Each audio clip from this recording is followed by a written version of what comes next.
यीशु नाम,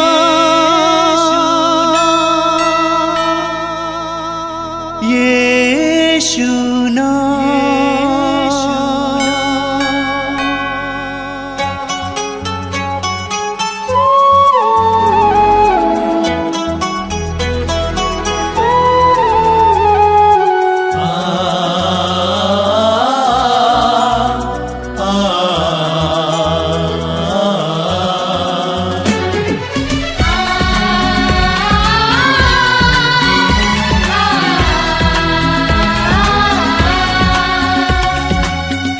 पूरब से पश्चिम तक,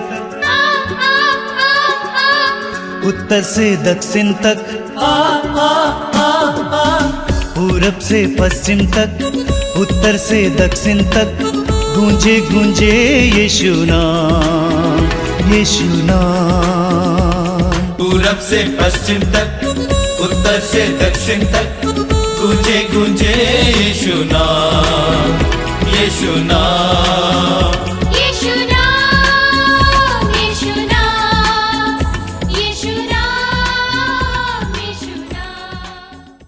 ख्रीस्त में मेरे प्यारे भाई और बहनों, मैं मातृधाम सत्संग में आप सबका हार्दिक स्वागत करता हूँ।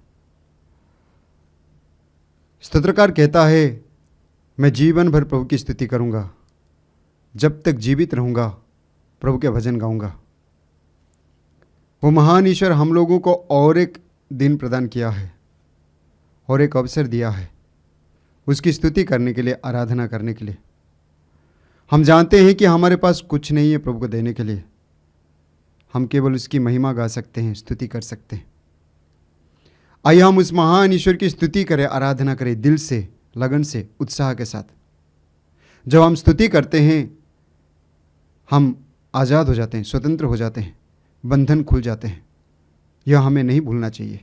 इसलिए मुंह खोलकर, स्वतंत्र होकर उस महान ईश्वर की स्तुति करेंगे, आराधना करेंगे। बोलिए hallelujah, hallelujah, hallelujah, hallelujah, hallelujah, hallelujah, hallelujah, hallelujah. हे प्रभु यीशु, हे प्रभु यीशु, मैं तुझे धन्यवाद देता हूँ मैं तुझे धन्यवाद देता हूँ तेरे प्यार के लिए, तेरे प्यार के लिए। मैं तुझे धन्यवाद देता हूँ मैं तुझे धन्यवाद देता तेरे हूँ क्षमा के लिए, तेरी क्षमा के लिए। मैं तुझे धन्यवाद देता हूँ मैं तुझे धन्यवाद देता हूँ मेरे साथ रहने के लिए। मेरे साथ रहने के लिए। धन्यवाद यीशु, धन्यवाद यीशु, धन्यवाद यीशु, धन्यवाद Yeshu. Hallelujah, hallelujah, hallelujah. Hallelujah. हे प्रभु, हे प्रभु, तू मेरे मुक्तिदाता ईश्वर है। तू मेरे मुक्तिदाता ईश्वर है। मैं दिन रात मैं दिन रात तुझे पुकारता हूँ। तुझे पुकारता हूँ। मेरी प्रार्थना मेरी प्रार्थना तेरे पास पहुँचे। तेरे पास पहुँचे। मेरी दुहाई पर मेरी दुहाई पर ध्यान देने की कृपा कर। ध्यान देने की कृपा कर। मैं संकटों से मैं संकटों से घिरा हुआ हूँ। घिरा हुआ हूँ। मैं अधलोक के द्वार पर मैं अधोलोक के द्वार पर पहुँचा हूँ। पहुँचा हूँ। हल्लेलुया,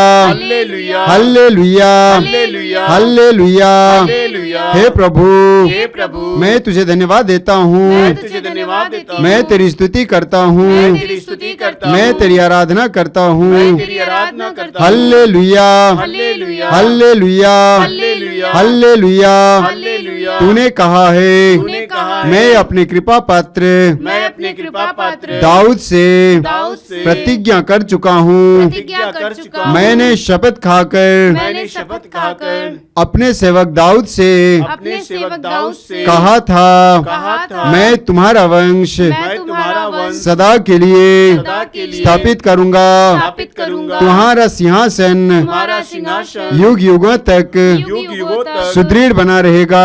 दृढ़ बना रहेगा। Hallelujah, hallelujah, hallelujah, hallelujah, hallelujah. हे प्रभु, हे प्रभु, हम तेरी जय जयकार करते हैं, तेरी जय जयकार करते हम हैं। तेरी जय जयकार करते हम हैं, तेरी जय जयकार करते क्योंकि हैं। तू महान है, क्योंकि तू महान है, सर्वशक्तिमान है, सर्वशक्तिमान है, आराध्य है। आराध्य है। तुम जो सर्वोच्च के आश्रय में रहते सर्वोच्च के आश्रय में रहते और सर्वशक्तिमान और सर्वशक्तिमान पिता ईश्वर की पिता ईश्वर की छत्र छाया में छत्र छाया में सुरक्षित हो। सुरक्षित हो। तुम प्रभु से तुम प्रभु से यह कहो, यह कहो, तू ही मेरी शरण है, तू ही